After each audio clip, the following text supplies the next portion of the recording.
যার যত নিন্দা করবে তার পাপগুলো তুমি নিচ্ছ, শাস্ত্রের কথা বলছে। আর একটা কি বিধান জানো? বলছেন হরিনাম করে, ভজন করে বা অন্যান্য যাগ যজ্ঞ তপস্যা তীর্থ ভ্রমণ ধাম গমন করে যে পরিমাণ ক্ষমা হয় বা অপরাধ খণ্ডন হয়, তার থেকে সব থেকে সহজ বিধান হলো নিজের মানে এমন কিছু কাজ করো যাতে তোমার নিন্দে হয়। ভালো কাজে নিন্দে হয়, খারাপ কাজে সবাই নিন্দে করে, কিন্তু এমন কোন কাজ করবে, ভালো কাজ, ধর্মযুক্ত কর্ম, তাতেও যেন নিন্দে হয়। একটা উদাহরণ বলি, মন দিয়ে শুনবেন, প্রেম সে বলো। একজন মহাত্মা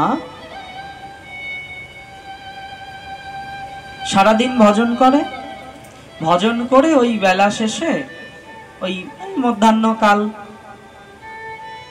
সে সময় একবার একটু ভিক্ষায় যায়। তো ভিক্ষা করতে করতে আজকে এক রাজবাড়িতে গিয়ে দাঁড়িয়েছে।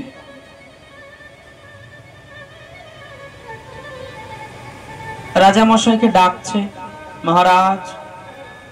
মহারাজ তো বেরিয়ে আসে না। এক রক্ষী বেরিয়ে এসে বলছে, কি চাই?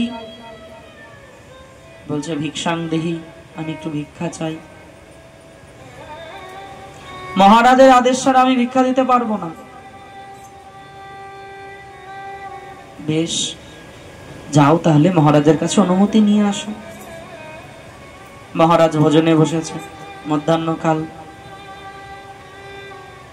গিয়ে বলছে, মহারাজ, দুয়ারে একজন ভিখারি এসে দাঁড়িয়েছে।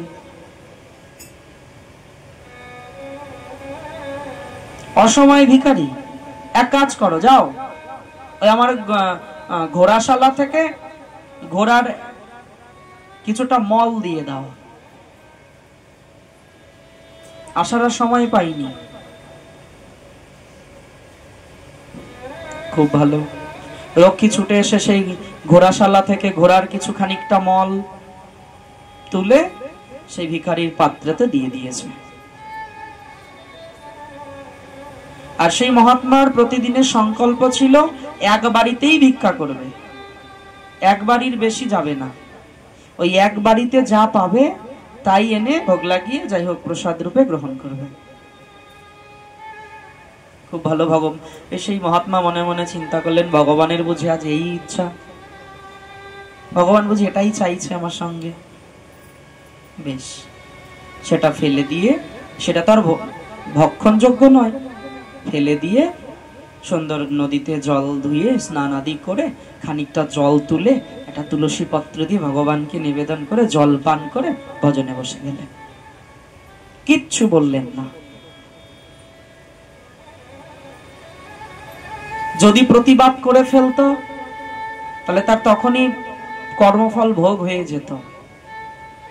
যখন আমার কেউ নিন্দা করবে, যদি আমি সঙ্গে সঙ্গে জবাব দিয়ে দেই তৎক্ষণাৎ, তাহলে সেই নিন্দা করার ফল সে ভোগ করে গেল ছোট্ট করে। যদি তুমি চুপ করে যাও, সেই চুপ করে থাকাটাই তার জন্য বোমা তৈরি হবে এক সময়। যদি চুপ করে সহ্য করে যাই, সেই চুপ করে থাকাটাই একদিন তার জীবনে বোমা তৈরি হয়ে আসবে, বিরাট আকৃতি ধারণ করে আসবে। মহাত্মা প্রসন্ন চিত্তে ভগবানের ইচ্ছা মেনে গঙ্গা জল তুলসী পাতা দিয়ে ভগবানকে নিবেদন করে পেয়ে ভজনে বসে গেলেন। চলতে থাকলো দিন। কালের ক্রমে একদিন সেই মহারাজ কি করেছে, তীর ধনুক নিয়ে বনের দিকে শিকারে রওনা হয়েছে। শিকার করতে করতে যখনই এগোচ্ছে, গিয়ে দেখছে সামনে একটা বিশাল সেই ঘোড়ার মলের পাহাড়। কোথায়? সেই বৈষ্ণবের, যে বৈষ্ণবকে একদিন ভিক্ষা স্বরূপ দিয়েছিল, সেই বৈষ্ণবের আশ্রমের সামনে।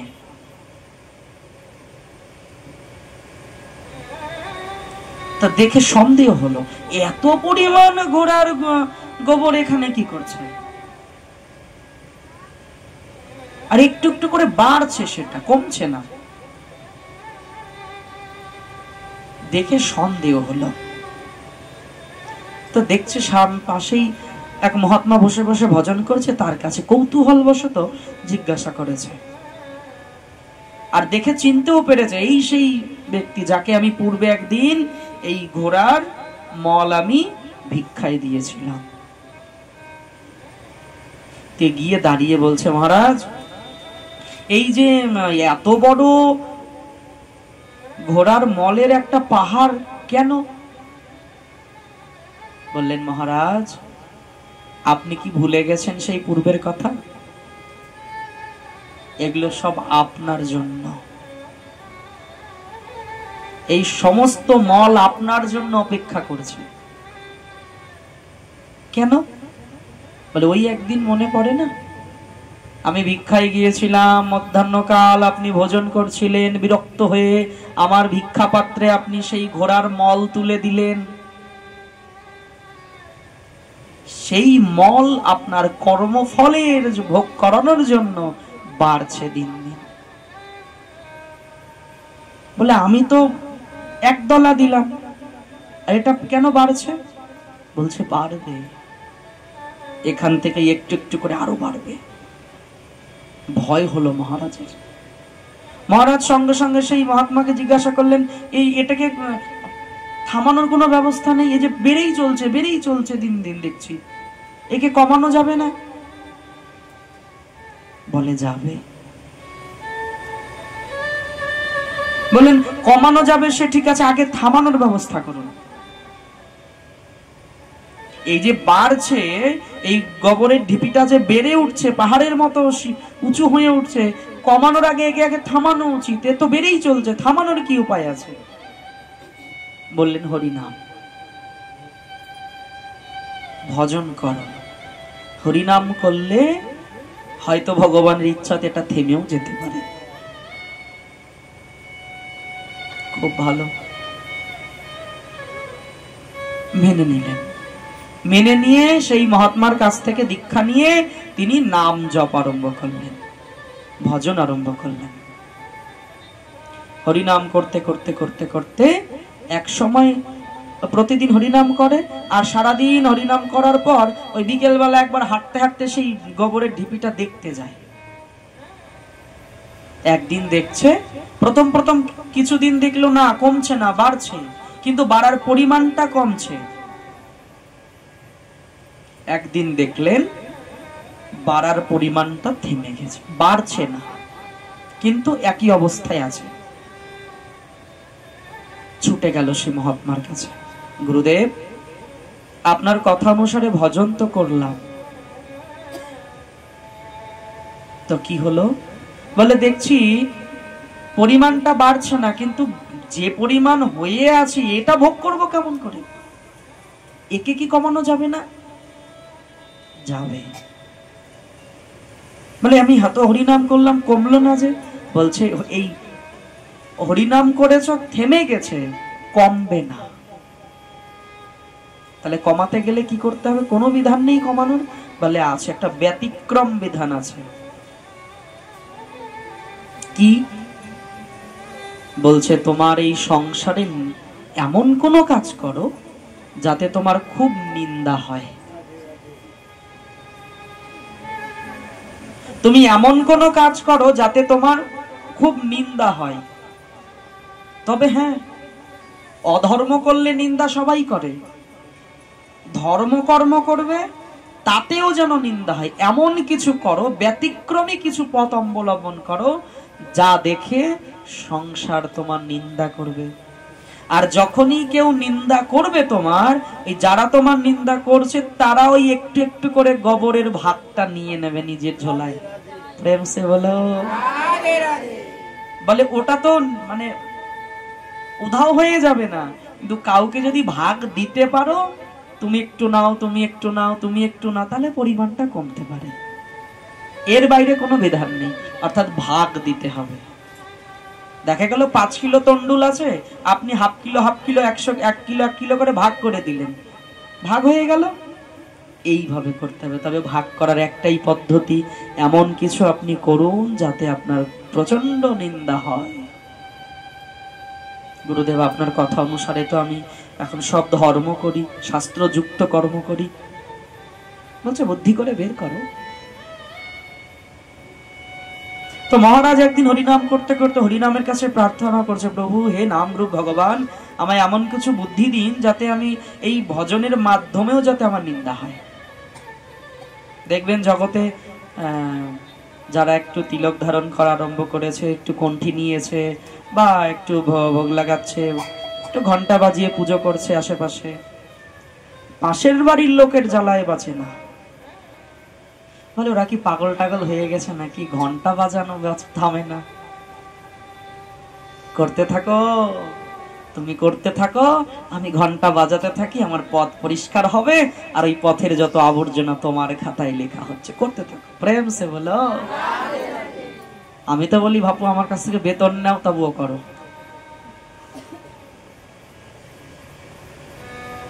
খুব ভক্ত হয়ে গেছে। নিন্দাটা কিরকম হয়, খুব ভক্ত হয়ে গেছে। বলে বেশ, আমি নয় ভক্ত হয়ে যেতে হবে, তুমি নয় পুতনা হও। আমি নয় ভক্ত হয়ে গেছি, ভালো কথা, নিতাই চাঁদ জানে আমি কি হয়েছে, আমি তো জানি না। তাহলে আমি নয় ভক্ত, তাহলে তুমি নয় ওই অঘাসুর বকাসুর হও। তা হতে গেলেও তো ভজন লাগবে। প্রেম সে বলো। মহারাজ এমন ভাবে শরণাপন্ন হলেন, বললেন না শরণাগতির যখন এসে যায় জীবনে, নিতাই আমি কিছু জানি না প্রভু, আমি কিছু জানি না, আমি কিছু পারি না, সমস্ত দায়িত্ব তোমার, তখন সত্যি ভগবান দায়িত্ব নিয়ে নেয়। কিন্তু তার আগে শরণাগতি তো প্রয়োজন আছে। শরণাগতি যখন নিলেন, চট করে মহারাজের মাথায় একটা বুদ্ধি চলে এলো যে এমন একটা কাজ করব যাতে সবাই আমার নিন্দা করে। কারণ খুব প্রশংসা হয়ে গেছে বাজারে, সবাই বলতে লাগে যে আমাদের যে মহারাজ আগে দান ধ্যান করতো না, যে মহারাজ হরিনাম শুনতে পারতো না, অধার্মিক মহারাজ ছিল, সেই মহারাজ কত ধর্ম করে, এখন প্রশংসা হচ্ছে। আর যখন তোমার প্রশংসা হবে তোমার ঘাটতি হচ্ছে ভক্তগণ, এটা খেয়াল রাখতে হবে। ভক্ত জীবনে যত প্রশংসা আসবে তত তোমার ওই ঝোলা থেকে মাইনাস দিতে হচ্ছে তাকে। ওই জন্য কখনো কোথাও প্রশংসা শুনলে আগে প্রথমে কানে দুই হাত, কানে দু হাত না দিতে পারলো মনে মনে বলবে না না না না, সব নিতাই চাঁদ জানি। মেতে গেলে হবে না প্রশংসা শুনে। যদি প্রশংসা শুনে মেতে গেলে তাহলে তোমার ওই মাইনাস হবে, যোগ হবে না, এখন বিয়োগ হওয়া শুরু হবে। যোগ করতে হলে যাতে আমার নিন্দা হয় সেই কাজ করতে হবে। তাই বলে এই নয় ভোরবেলা উঠে একেবারে স্নান নেই, মঙ্গল আরতি নেই, উঠে গিয়ে পাড়ার ফুল তুলে নিয়ে আসলাম আর খুব গালি দিল আমাকে সকালবেলা। না না, এরকম নয়। এটাকে বলেন, এটাকে সত্যি কথাই বলে, মানে সত্য বলেছে সে। মানে এমন কিছু করো তুমি যে কাজটা করোনি কিন্তু সেটা নিয়ে সমালোচনা হবে বাজারে, এটাকে বলা হবে। এই কাজটা যদি মহারাজ তুমি করাতে পারো তাহলে তোমার এই গোবরের ভাগগুলো নিয়ে নেবে সবাই। তো মহারাজ কি করলেন, হঠাৎ করে ভগবানের ইচ্ছা অনুসারে একটা বুদ্ধি খুঁজে পেলেন। কি? ওই মহারাজের যিনি রাজপুরোহিত ছিলেন, ওই রাজপুরোহিতের ঘরে একজন যুবতী কন্যা ছিল, বিবাহযোগ্যা। সেই কন্যাকে নিজের বাড়িতে নিয়ে এলেন। বাড়িতে নিয়ে এনে নিজের যে কন্যা ছিল সে কন্যার হাতে তুলে দিলেন এবং বললেন তুমি এই মায়ের খুব সেবা করবে, ব্রাহ্মণ কন্যা তো খুব সেবা করবে, তোমার সঙ্গেই আজকে থেকে থাকবে। এদিকে ব্রাহ্মণ মনে মনে চিন্তা করলেন আমার মহারাজ এত হরিনাম করে, আমরা এতদিন ভাবলাম আমাদের মহারাজের মতি গতি ঘুরেছে, কিন্তু দেখি না, আমার মেয়েকে বন্দি বানিয়ে রেখেছে। রাজারা যা করে, যার রূপ দেখে আকৃষ্ট হয় তাকেই ধরে নিয়ে এসে বিবাহ করে। হয়তো আমার কন্যাকেও বিবাহ করবে এখন। সেই ব্রাহ্মণ সমস্ত গ্রামে নগরে নগরে গিয়ে অপপ্রচার করলেন, তোমরা জানো তো মহারাজ ভক্ত হয়নি, মহারাজ এখনো সেই পূর্বের মতনই আছেন, সে আমার কন্যাকে বন্দি করেছেন প্রাসাদে। কিন্তু সে কন্যা ওখানে তার মেয়ের সঙ্গে পরম আনন্দেই আছে, ভগবানের সেবা কাজে নিয়েই আছে। সমস্ত নগরে প্রচার হয়ে গেল যে না, আমাদের মহারাজ হরিনাম করলে কি হবে, ভেতরের অধর্মতা এখনো যায়নি। সবাই নিন্দা করছে, ছিচি পড়ে গেছে, থুতু ফেলছে, রাজার নাম করলে পাশে থুতু ফেলে, চি চি চি। না না, এতদিন অধর্মিক ছিল মা, মেনে নিতাম, কিন্তু এখন ধর্মকর্ম, তুলসীর মালা, তিলক ধারণ, হরিনামের জপের মালা সব করছে, তারপরে এখন আচরণ কি করে হয়? প্রতিদিন নিন্দা হয়, আর সারাদিন হরিনাম জপ শেষ করে ওই বিকেলবেলা একবার সেই ঢিপিটা দেখতে যায় মহারাজ, গিয়ে দেখা আজকে একটু কমে গেছে, দ্বিতীয় দিন আরেকটু কমে গেছে, এরকম হতে হতে হতে হতে একদিন দেখছে সব কমে গেছে, কিন্তু সেই একটা দলা এখনো বিরাজমান। প্রেম সে বলো।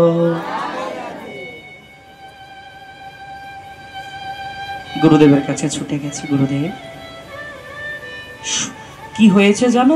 আপনার কথা অনুসারে, ভগবানের ইচ্ছা অনুসারে দেখলাম সমস্ত মল নেই, কিন্তু একটা দলা আছে। বলে ওটা তো থেকে যাবে কর্মফল রূপে। বলেন গুরুদেব এইটাও কেউ নিঃশেষ করে দেওয়া যায় না?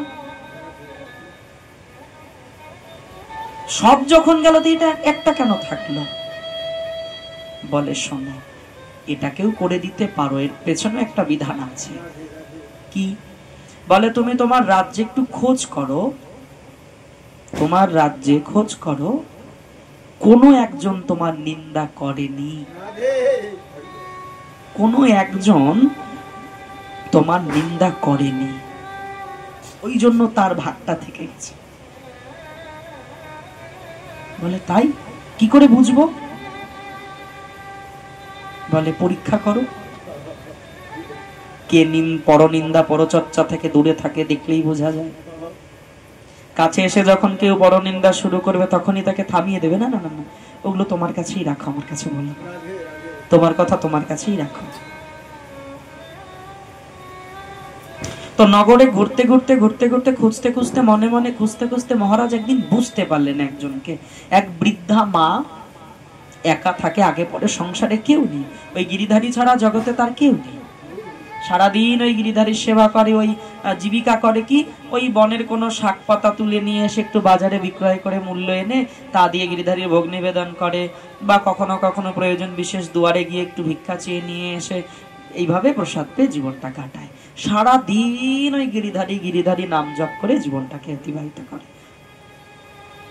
সবাইকে লক্ষ্য করে মহারাজ, দেখছে একদিন একজন এসে ওই বুড়িমাকে বলতে লেগেছে, একজনের সম্বন্ধে সমালোচনা করছে, সঙ্গে সঙ্গে দোকানে হাত দিয়ে বলছে তুমি তোমার গল্প নিয়ে বাড়ি যাও, তোমার সঙ্গে আমার কোনো কথা নেই।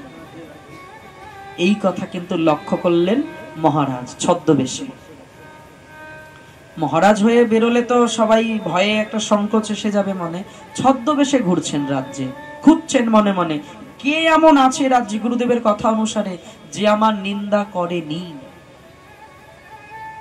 আর তাকে দিয়ে যদি একবার নিন্দা করাতে আমি পারি তাহলে আমার এই বাকি অংশটুকু আর থাকবে না। খুঁজতে খুঁজতে ওই বৃদ্ধা মাকে যখন পেল, বুঝতে পারলো যে যদি কেউ থেকে থাকে এই বৃদ্ধা মাই আছে, যে কারো কোনোদিন নিন্দা করে না, নিজেকে বাঁচায়, খুব বাঁচায়, নিন্দা থেকে বাঁচায়, করেও না, শ্রবণও করে না, সাতও দেয় না।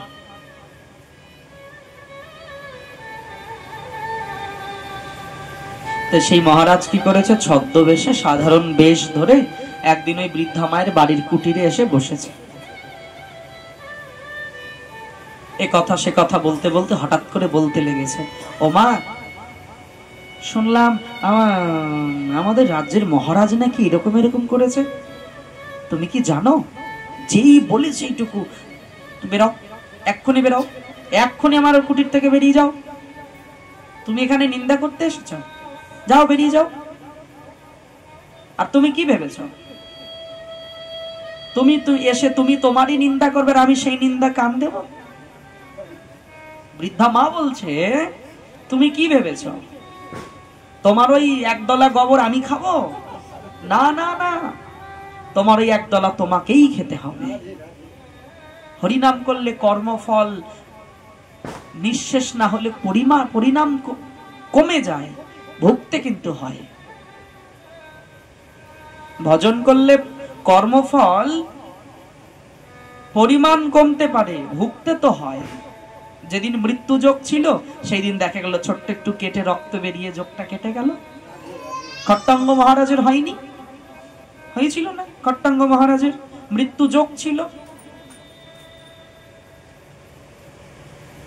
ওই বৃদ্ধা মা প্রথমেই বলছে, তুমি কি চাইছো?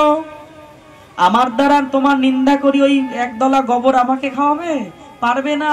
আর যেই বলেছে ওই কথা, মহারাজ উঠে দাঁড়িয়ে পড়েছে। কি বললেন? আপনি কি করে জানলেন ওই আমার একদলা ঘোড়ার গোবর থেকে গেছে? বলে, তুমি কি জানো? আমার বাক্যই ব্রহ্ম। আমি কোনোদিন কারো পরনিন্দা পরচর্চা করিনি, যে কারণে আমি ত্রিকালজ্ঞ হয়ে গেছি। আমি পূর্বেরও দেখতে পাচ্ছি, বর্তমানও দেখতে পাচ্ছি, তোমার ভবিষ্যৎও দেখতে পাচ্ছি। পারবে না। ওইটুকুটা তোমাকেই, যেহেতু তুমি তুলে দিয়েছো, ওইটুকুটা তোমাকেই ভোগ করতে হবে। প্রেম সে বলো। কর্মফল ভজনের দ্বারা কমানো যায় ভক্তগণ। যে কর্মফলটা নিয়ে এই যে শরীর ধারণ করে ফেলেছি, এই শরীরের সেইটুকু ভোগ করতেই হবে। আর বাকি যা আছে গোডাউন ঘরে, সেগুলো হয়তো পুড়ে যেতে পারে, সেগুলো ছাই হয়ে যাবে, কিন্তু যেটুকু ব্যাগে করে নিয়ে চলে এসেছি ওটুকু আমায় ভোগ করে যেতেই হবে। হ্যাঁ, এবার দেখা গেল যে তুমি যদি মনে করো পরিমাণটা কমাবে, তা পারো। কিরকম? বৃন্দাবনে রাধাকুণ্ডে এক মহাত্মা বিরাজ করতেন। সত্য ঘটনা বলছি ভক্তগণ। তার কাজ কি ছিল জানো? প্রতিদিন ওই রাধাকুণ্ড মার্জন করা। রাধাকুণ্ডে যে পুষ্প ফেলতো, যেগুলো তুলা, রাধাকুণ্ড চারিদিকে ঝাড় ঝাঁটা দিয়ে পরিষ্কার পরিচ্ছন্ন রাখা, এটাই তার জীবনের সেবা ছিল। সারাটা দিন রাধাকুণ্ডে শ্যামকুণ্ডের সেবা করতেন। কিন্তু পূর্বের কোন ফল, প্রেম সে বলো,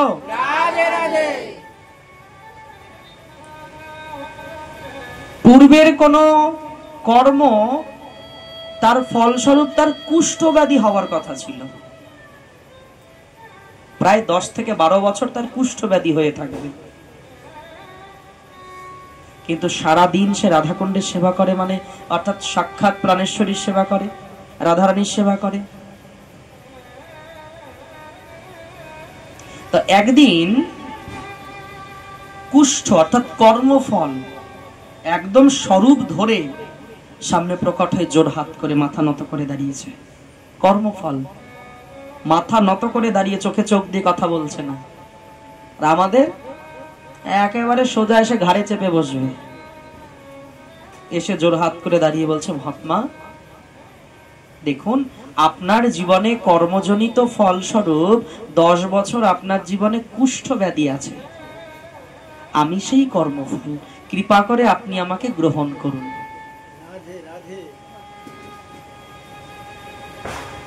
অনুমতি চাইছে।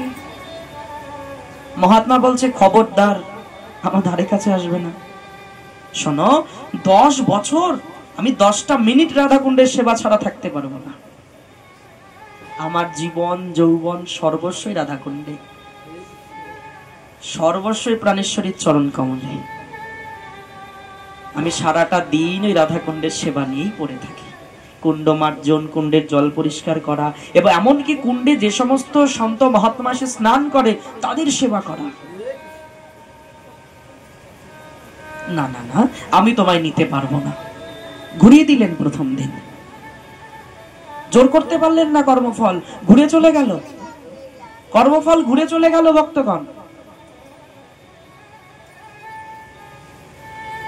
আবার একদিন সেই কর্মফল এসে সেই মহাত্মাকে আবার অনুরোধ করে বলছে, মহাত্মা 10 বছর না হয় আপনি এক কাজ করুন, ওই 10 বছরে আপনি যে পরিমাণ কষ্ট পেতেন কুষ্ঠব্যাধিতে, তা আপনি এক কাজ করুন, যদি আপনি আমাকে গ্রহণ করেন আমি 5 বছরে ভোগ করিয়ে দেব। 10 বছরের জায়গায় এখন 5 বছরে। বলে, না না না, 5 বছর অনেক দিন, অনেক সময়, আমি এতদিন রাধাকুণ্ডের সেবা থেকে নিজেকে সরিয়ে রাখতে পারবো না।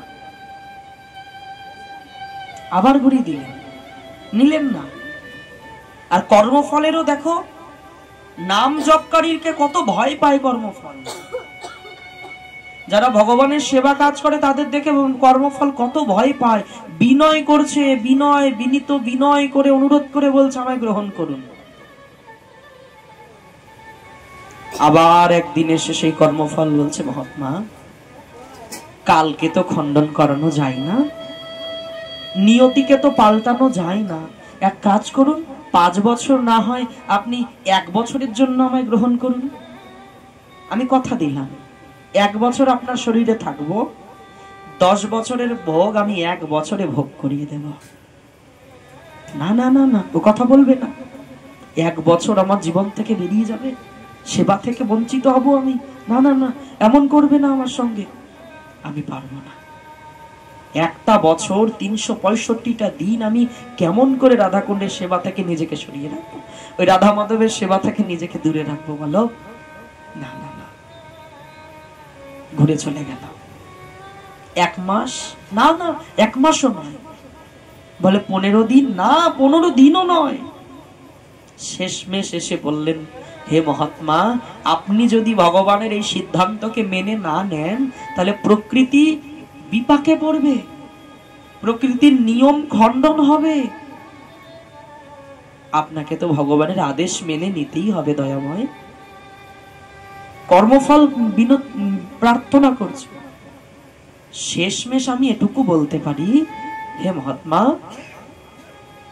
আপনি 1 দিনের জন্য আমায় গ্রহণ করুন, এর নিচে আর হয় না। 1টা দিনের জন্য করুন, আমি কথা দিলাম 10 বছরে যে কষ্ট আপনি পেতেন আপনি 24 ঘন্টাতে সেটুকু ভোগ করবেন। এটা আপনাকে মেনে নিতেই হবে। আর আপনার হরি ভজনের শরীর তো রোম রোম আপনার নিতাই চাঁদ বিরাজ করে শরীরে, লোম কুপে কুপে নিতাই চাঁদ বসে আছে আপনার। আপনার অনুমতি ছাড়া তো সেইখানে আমি প্রবেশ করতে পারি না। আপনার শিরা উপশিরায় রক্ত কণিকায় কণিকায় নাম ভেসে বেড়ায়, অনু পরমাণুর মধ্যে নাম ভেসে বেড়ায়, সেখানে তো গিয়ে আমি আপনার অনুমতি ছাড়া প্রবেশ করতে পারি না। আপনি কৃপা করুন, ভগবানের নিয়মকে রক্ষা করুন, প্রকৃতির নিয়মকে ধরে রাখুন, আপনি আমায় 1টা দিনের জন্য গ্রহণ করুন। কথা দিলাম 10 বছরের ভোগ আমি 1 দিনে ভোগ করিয়ে দেব। ভেবে দেখেছেন ভক্তগণ, 10 বছরের যন্ত্রণা 1 দিনে কি পরিণাম হতে পারে, তার পরিণামটা কি হবে? 10 বছরের কুষ্ঠব্যাধি 1 দিনে ভোগ করবে।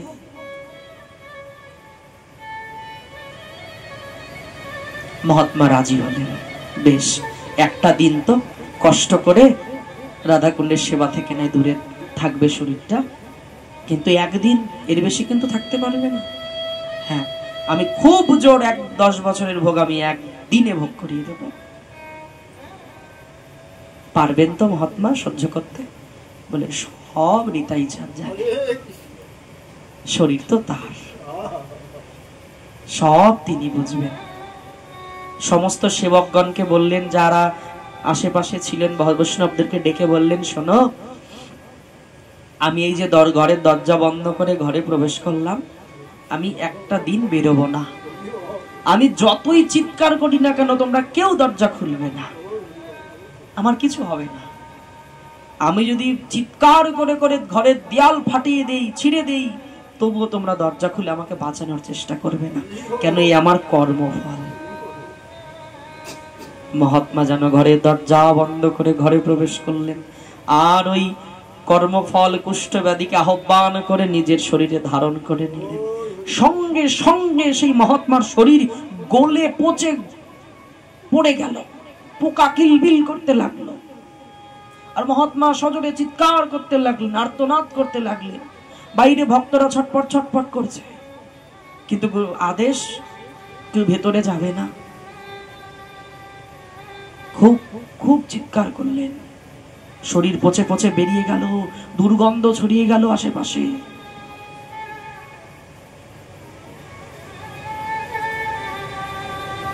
একদিন যখনই কেটে গেল, জানো কর্মফলটা ভোগ হয়ে গেল। সঙ্গে সঙ্গে একটা দিব্য শরীর, জ্যোতিময় শরীর নিয়ে ঘরের দরজাটা খুলে তিনি প্রকট হলেন। প্রেম সে বলো।